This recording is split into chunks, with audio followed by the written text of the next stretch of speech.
Buenas tardes. Nuevamente reanudamos el programa de conversaciones con CEOs y en este año, el primero del 2026, con un invitado muy especial. Víctor Govitz nos acompaña. No necesita presentación para el mundo empresarial y menos para el mundo minero, pero a lo largo de esta conversación vamos a poder conocerlo un poco más. ¿Cómo estás, Víctor?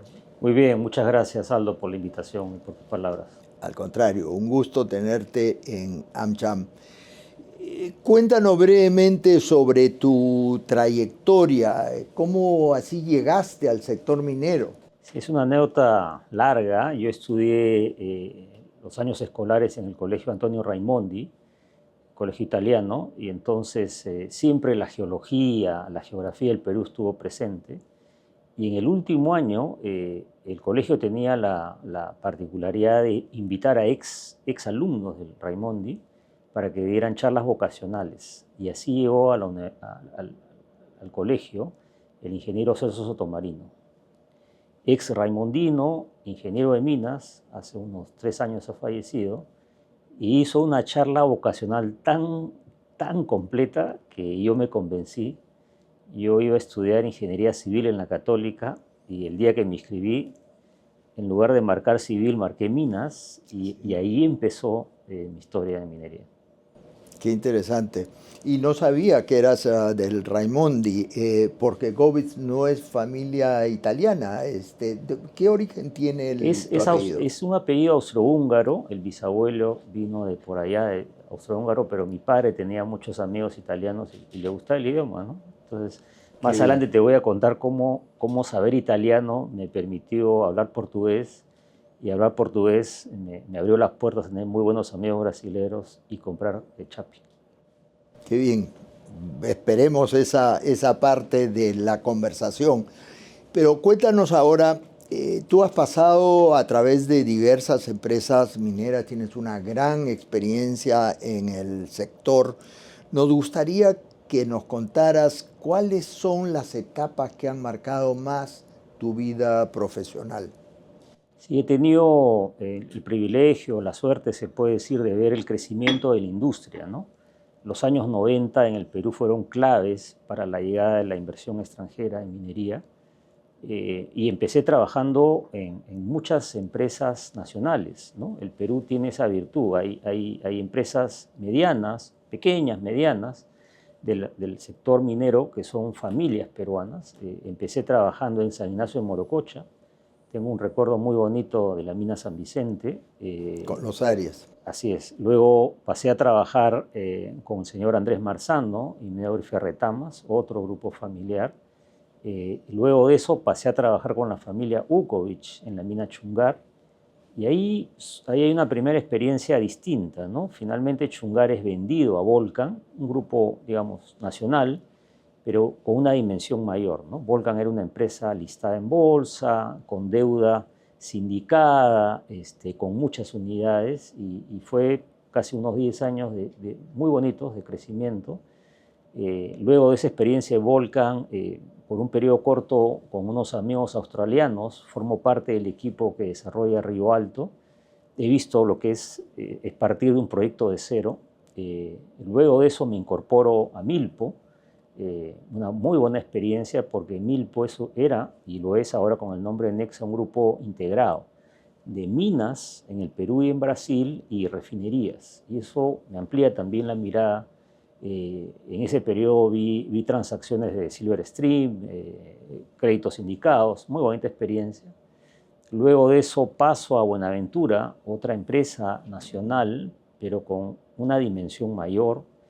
Buenaventura es una empresa listada en la Bolsa de Nueva York, y en ese minuto, después lo relaciono con Antamina. En ese minuto, cuando yo era gerente general, tenía tres asociaciones, tres JVs, como se dice en inglés, con Sauder, con Molache, con Newmont, en el caso de Yanacocha, y con Freeport, en Cerro Verde. Seguramente eso en mi currículum le llamó la atención al headhunter cuando fueron a la búsqueda de un presidente para Antamina. Antamina es quizás la mayor dimensión operativa en el Perú. y es una asociación de 4 socios, ninguno de ellos es el accionista mayoritario. Y entonces ser el CEO es un arte, uno aprende cómo logra mantener una cultura donde siempre se han tomado decisiones por consenso.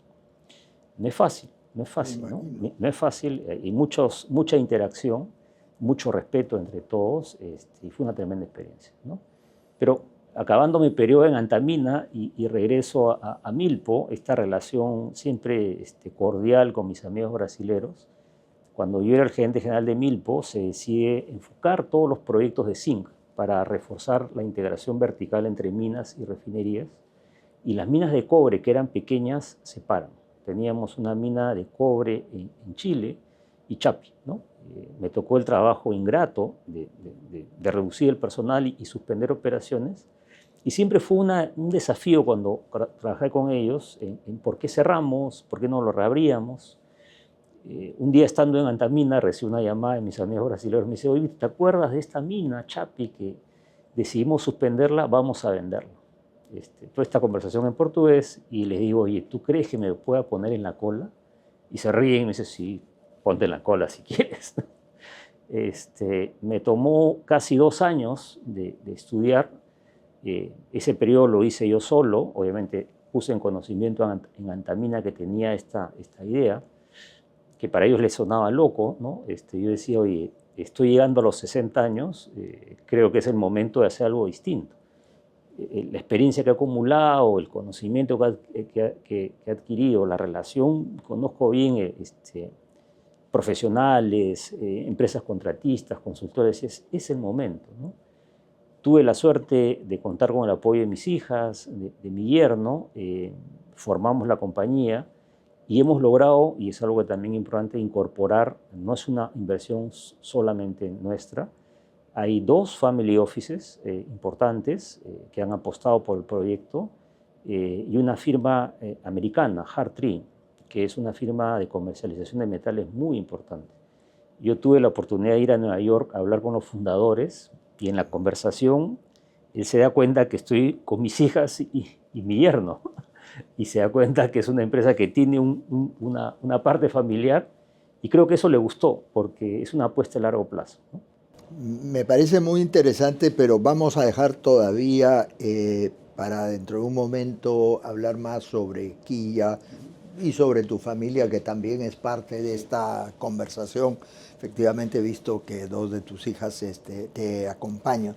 Pero me gustaría que nos refirieras un poco sobre esta experiencia que has sacado de la experiencia de trabajar con familias mineras tan importantes. Has referido a los Arias, Andrés Marzano, los Ukovic, Bertel, Montori, Roberto Letts.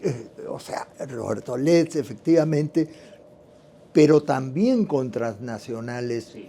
Y por lo tanto, yo me imagino que en cada etapa de tu vida has extraído algo que finalmente ha formado a Víctor Govitz, con quien estamos conversando el día de hoy.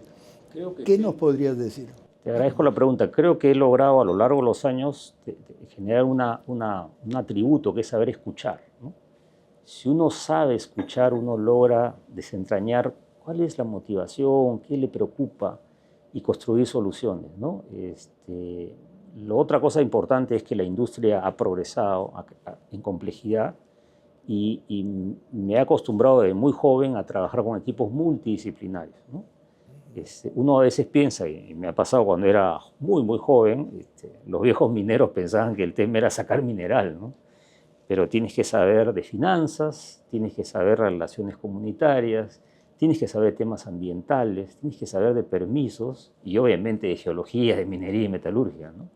Entonces eso creo que me ha ayudado a tener una mirada un poquito más holística, ¿no? Qué bien, qué bien. Y además con grandes maestros. Sí, he aprendido, he estado de cerca a todas estas personas que he mencionado, y como dije, ha sido un privilegio. Qué bien.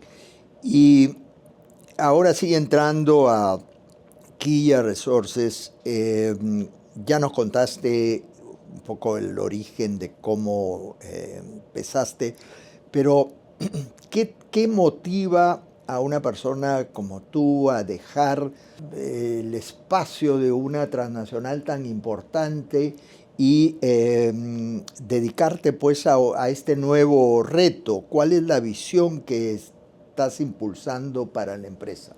Mira, yo considero que en un país como el nuestro hay personas que hemos tenido el privilegio de tener una buena educación, el acceso a tener oportunidades muy buenas de empleo y por lo tanto yo siempre le he dedicado un tiempo a pensar en el legado, ¿no? Yo nunca he dejado de enseñar, me doy el tiempo de algunas horas enseñar en la universidad, ¿A dónde en la enseñas? Pontificia Universidad Católica del Perú, ¿no? Ahí hay una anécdota también cómo es que trabajando en Milpo, Nexa, me paso a trabajar a Buenaventura porque junto con Roque editábamos un curso y conversando decidí cambiar de trabajo. Pero regreso al tema, siempre me ha gustado enseñar, también le he dedicado horas a los gremios, he estado muy cercano al Instituto de Ingeniería de Minas, a la Sociedad de Minería, pues creo que es una manera de contribuir en el Así país, es, ¿no? así es. Y pensando en eso y los 60 años dije, mis hijas son, una de ellas es geóloga, la mayor, y la segunda es ingeniera de minas, mi yerno también es ingeniero de minas y los tres se han formado en Colorado School of Mines.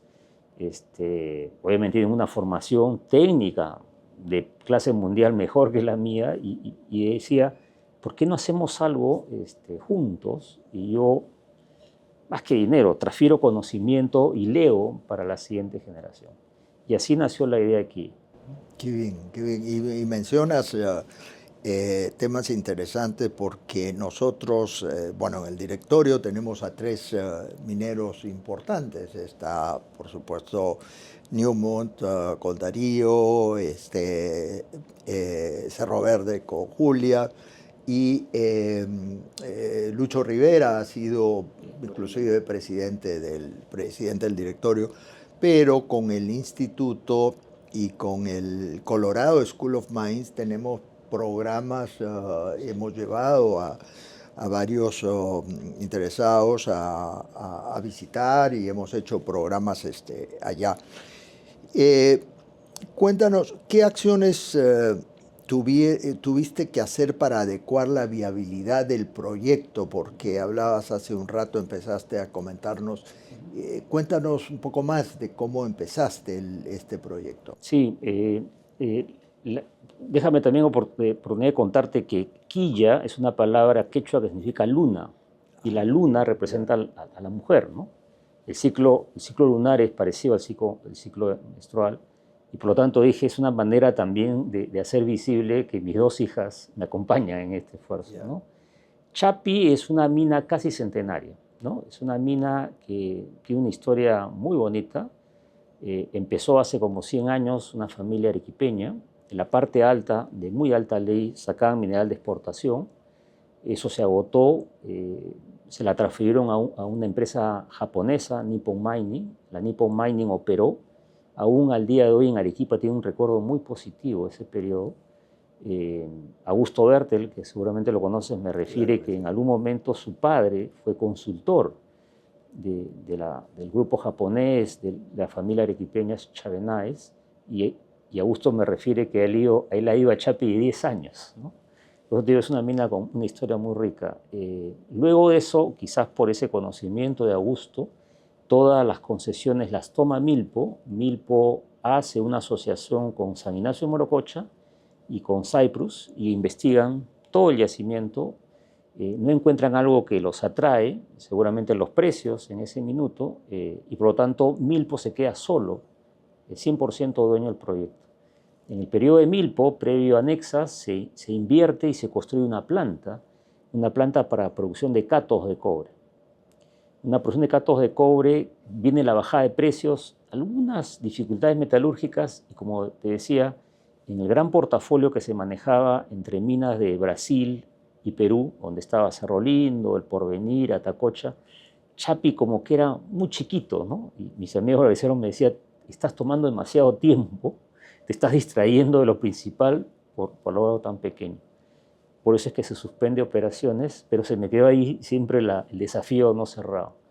¿Qué ha pasado en los 2 años previos a la compra? Hemos implementado un equipo técnico muy bueno y hemos tratado de ir detrás, de ver todas las cosas muy positivas que se hicieron y tratar de entender cuál fue el tema técnico que en su momento no se resolvió.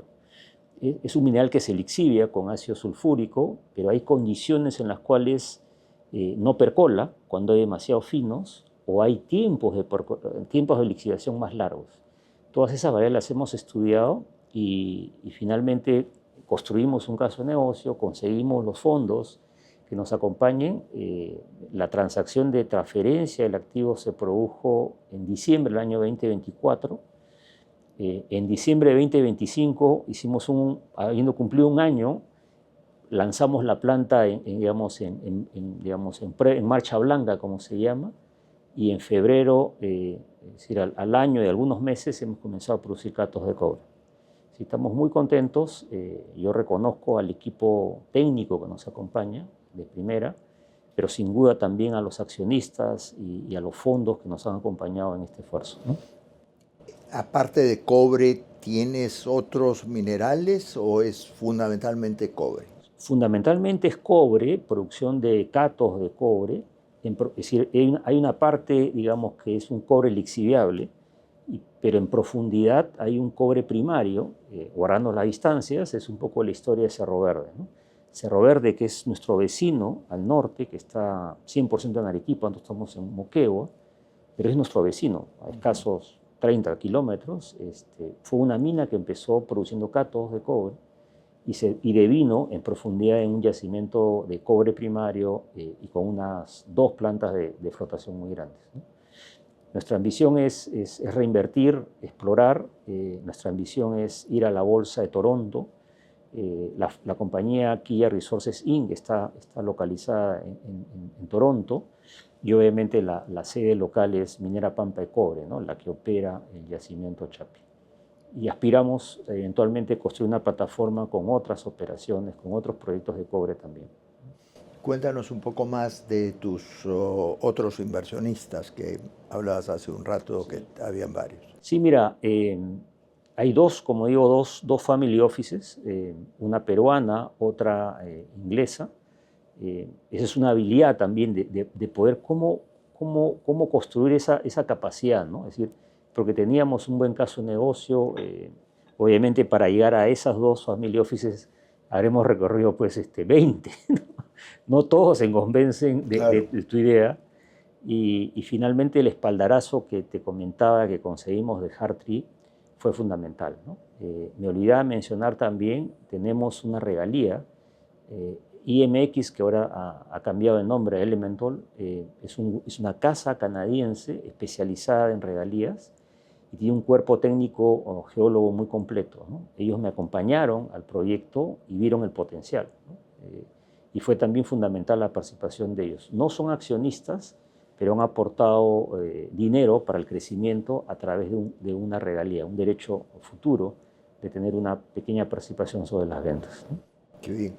Ahora, yo me imagino, más allá del aspecto técnico, que en fin nos has comentado, es un tema de confianza también en ti, en el promotor y el gerente que va a manejar el proyecto, porque al final de cuentas en una empresa la confianza en alguien es fundamental, ¿no? Es una confianza también en el país, yo diría. No me quedaría con todo. No tiene sentido que yo tenga todo el crédito. Creo que el país es un país con un tremendo potencial en cobre. Donde estamos ubicados, estamos siguiendo la falla en Capuquio. Están localizados Cerro Verde, Cuajone, Queyabeco y Toquepala. Yo siempre digo, en un barrio de ricos, ahí estamos nosotros, ¿no? Qué bien. Con la ambición de crecer. En el Perú además hay un ecosistema de ingenieros con mucha experiencia, de firmas de ingeniería, de contratistas, proveedores de bienes y servicios muy especializados. Tenemos una infraestructura portuaria en Matarani, tenemos una gran red de energía, producto de estas minas que he comentado. Todo eso ha permitido el desarrollo o la reapertura de la mina Chapi. Más allá de Chapi, comentabas de que hay planes futuros, o sea, hay la posibilidad de expansión o son otros desarrollos mineros. Cuéntanos un poco más sobre eso. Te agradezco la pregunta. Sí, en estos 2 años hemos estado trabajando en entender mejor la geología, la metalurgia.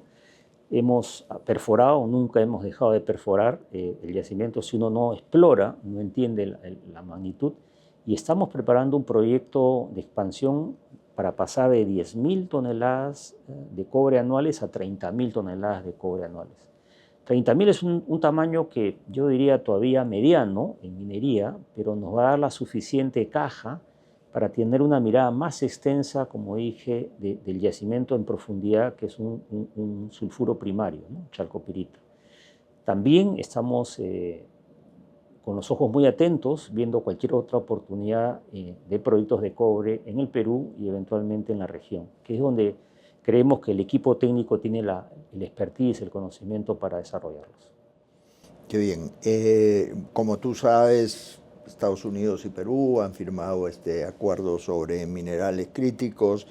Hay mucho interés en apoyar el mayor desarrollo, pues no podemos hablar de que ya hay un gran desarrollo en la minería en el Perú, pero poder contribuir a que se desarrolle más.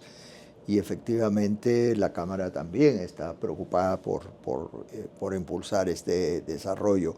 ¿Cómo ves tú en general la inversión minera en el Perú? ¿Ha habido un crecimiento importante en los últimos años? ¿Cómo evalúas este dinamismo o qué se necesitaría para sostener o incrementar este dinamismo? Sí, yo creo que visto en perspectiva, los años 90, con la constitución, nueva constitución política, fue un punto de inflexión.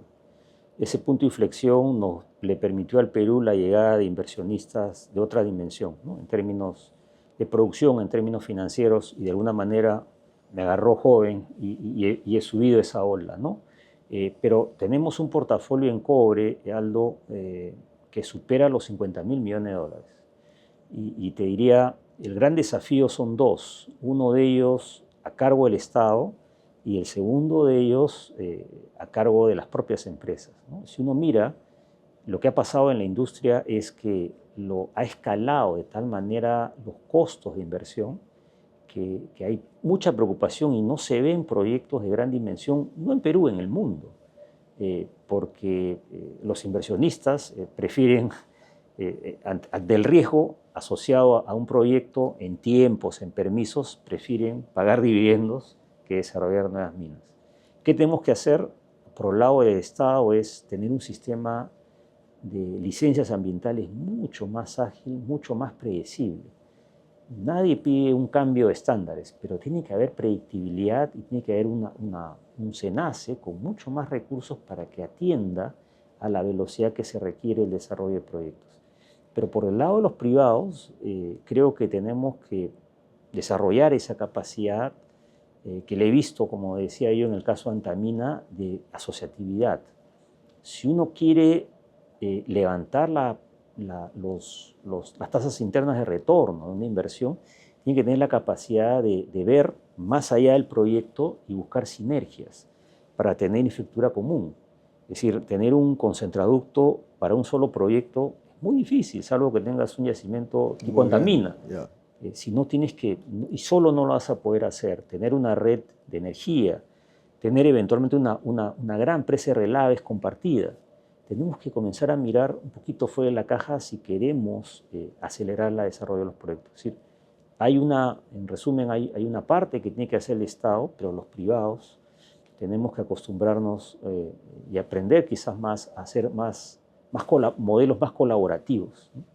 De acuerdo, de acuerdo. Pero mencionabas un aspecto que es fundamental y que lo vemos aquí, no solo en el sector minería, sino en general, a través de todos los sectores para el empresariado.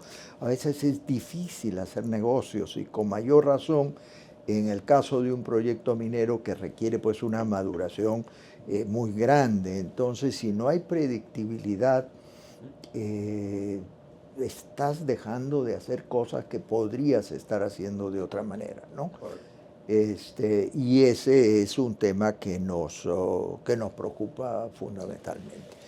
Ahora, aparte del interés de la Cámara y por supuesto de Estados Unidos en promover la minería, también nos interesa mucho el tema de innovación, de nuevas tecnologías que podrían significar un cambio radical, la inteligencia artificial, por ejemplo, ¿no? Eh, ¿Cómo ves este tema precisamente en el campo minero? Está presente ya, Aldo, ¿no? En toda la cadena productiva minera ya hay varias iniciativas de inteligencia artificial. Permite empezar con geología, ¿no? La forma como la industria clásica determina reservas es un modelo bien antiguo, basado en la estadística, ¿no? De toma de muestras que representan el universo. Con la inteligencia artificial se puede comenzar, y hay empresas que ya lo están haciendo, es crear algoritmos para establecer tendencias más precisas. Y de esa manera los taladros, los gastos en hacer diamantina se vuelven más eficientes o se gana más información en menos tiempo. En el tema minero, ya pasando a la parte minera, el conocer con antelación el comportamiento mecánico o la falla temprana de un equipo o comenzar a tener equipos con operación remota ya está en la industria, ¿no? Ya está presente en la industria y en las plantas concentradoras con la variabilidad mineralógica que existe, el concepto de machine learning, el algoritmo para optimizar los volúmenes de tratamiento, la recuperación metalúrgica también está presente. Los sensores en los taludes, los sensores en el control de las presas está presente. Y no es que ha reemplazado un trabajo. Es decir, el trabajo minero con la llegada de la inteligencia artificial se está viendo mucho más eficiente. Obviamente las empresas de mayor dimensión son las que primero adoptan, ¿no? Y las empresas de menor dimensión van detrás copiando, no tomando riesgos. Porque sí, el negocio minero no puede parar, ¿no? Es un negocio que para innovar tiene que tener mucho cuidado porque una falla puedes perder mucho dinero. Claro. Y un tema que no podemos dejar de tocar porque está estrechamente vinculado es el tema de la minería ilegal. ¿Qué nos puedes comentar sobre este tema? Porque realmente, si bien es cierto, comprendemos que haya mucha informalidad en el país, pero no necesariamente la informalidad es ilegalidad. Pero cuando hablamos de minería ilegal, trae pues una serie de otros riesgos conexos, ¿no? ¿Qué nos podrías comentar sobre Es esto? un punto neurálgico que hay que resolver, así como hay que tratar como Estado, tener una política que nos lleve a impulsar este portafolio de proyectos de cobre. En el tema de la minería, que es fundamentalmente aurífera, tenemos que lograr, mediante el diálogo, el consenso, construir una solución que sea sostenible en el tiempo. Hemos creado un sistema muy precario que se llama Reinfo, y en la base tenemos que entender que la minería requiere mucha exploración y planes de largo plazo. Si no le damos a esa minería a pequeña escala un marco jurídico, un marco legal de largo plazo, jamás vamos a poder pedirle que explore, que sustente sus finanzas con reservas, que es lo como se hace en minería, y que pueda invertir en cambio tecnológico, en mayor productividad. Entonces, ¿por qué hay esa actividad? Por un lado, porque como tú has mencionado, todavía somos un país con una informalidad laboral muy grande y con estos precios, y hay que entenderlo así, hay un buen grupo de jóvenes que ven en esto una oportunidad. Lo que le corresponde al Estado es canalizar esta energía y ordenar, ¿no? Creo que es un buen punto para tratar, más que proscribir, tenemos que ordenar, pero tenemos que todos poner de la parte, ¿no? Desde el Estado, en tener un sistema, un marco jurídico claro, proveedores de bienes y servicios que están en esa cadena productiva tienen que ser parte de la solución, las plantas de beneficio que procesan este mineral que son fundamentales para entender la magnitud y entender la trazabilidad plena y al final crear un sistema, un círculo virtuoso. y no un círculo vicioso en el cual estamos envueltos. Yo creo que desde la Sociedad de Minería, desde el Instituto de Ingeniería de Minas y otras organizaciones, se está haciendo un esfuerzo en ese sentido, en tratar de sensibilizar a todos, de buscar finalmente una solución. De acuerdo. Y una curiosidad, tú sabes, yo no estoy en el mundo minero y mi ignorancia es grande, sin embargo, en este mundo donde la tecnología avanza, los coches eléctricos, en fin, todas las innovaciones, si bien es cierto, tú estás en este momento en minería fundamentalmente de cobre, ¿qué otro potencial no utilizado, bueno, potencial ya incluye la palabra de no estar utilizado adecuadamente, en otros minerales, tierras raras, qué otras cosas puede explotar el Perú? Mire, en el sur del Perú, digamos, hacia la frontera con Bolivia, hay un potencial por litio, pero no hemos tenido la tradición, el conocimiento, el ecosistema, ¿no? De geólogos, mineros con experiencia, pero hay el potencial. Hay que explorar, nuevamente, no se puede, nada no empieza si no exploras, y eventualmente tierras raras también, ¿no? Pero está un poco atrás. Lo que tenemos a la mano es el portafolio de cobre, que es un mineral crítico y donde se requiere, como dije, una permisología asertiva, rápida, y se requiere asociatividad para desarrollar. Pero existe el potencial y no hay que soslayarlo.